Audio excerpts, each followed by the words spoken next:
ఒకానొక టైంలో సినీ తారలందరూ కూడా ఒక ప్లేస్కి వెళ్తున్న సమయంలో ఒక ప్రమాదం జరగబోతుంది అని తెలిసినప్పుడు అక్కడ ఉన్న వాళ్ళందరూ హడలెత్తి పోతుంటే అటు మన బాలకృష్ణ టైగర్ అని చెప్పడానికి ఇది నిదర్శనం అని చెప్పొచ్చు. ఆయన మాత్రం ఏమీ కాదు, మీరు ప్రశాంతంగా ఉండండి అని చెప్పారంట.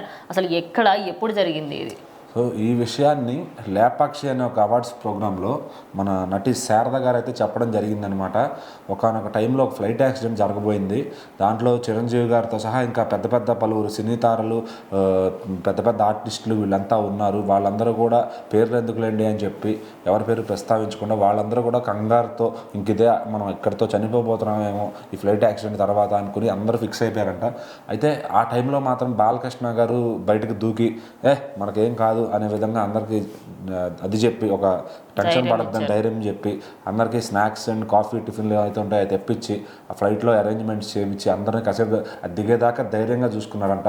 సో బాలకృష్ణ గారు అంటే ఖచ్చితంగా సినిమాల్లోనే కాదు బయట కూడా అంతే ధైర్యవంతుడు, అంతే సాహసవంతుడు అని చెప్పి ఆవిడ చెప్పడం జరిగింది. ఆ విషయాన్ని ఆవిడ లేపాక్షి దాంట్లో చెప్తున్నప్పుడు ఇప్పుడు ఫ్యాన్స్ దాన్ని ట్రెండింగ్లోకి తీసుకొచ్చారనమాట.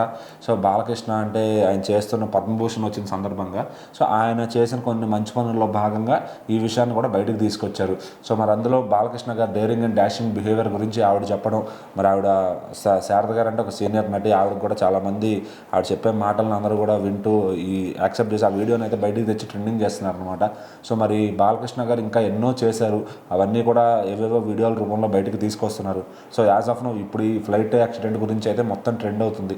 మరి అందులో చిరంజీవి గారు నుండి ఏం చేశారు, బాలకృష్ణ గారు మాత్రమే చేశారా అంటే మరి చిరంజీవి గారు కూడా ఏదో ఒకటి ధైర్యం చెప్పి ఉంటారు ఖచ్చితంగా. ఎందుకంటే ఆయన ఒక స్టైల్లో చెప్తారు, బాలకృష్ణ గారు ఒక స్టైల్లో చెప్తారు కాబట్టి. సో మరి ఇంకా మిగిలిన కథనం అయితే బయటకు రావాల్సింది. దాని గురించి డీటెయిల్గా అయితే ఎవరికి తెలియదు, కానీ అది జరిగింది అని మాత్రం ఇప్పుడు వెలుగులోకి వచ్చింది. మరి ఆవిడ చెప్పినప్పుడు అంత గుర్తించలేదు ఎవరు. మరి ఈసారి అందరూ కూడా ఇప్పుడు అందరూ యువతంతా సోషల్ మీడియాకి అతుక్కుపోయి ఉన్నారు కాబట్టి ఖచ్చితంగా సినీ ప్రేమికులందరూ ఈ ఇన్సిడెంట్ని తలుచుకుని ఓహో ఇలా జరిగిందా, బాలయ్య గారు ఇలా చేశారా అని చెప్పి అందరూ మాట్లాడుకుంటున్నారు.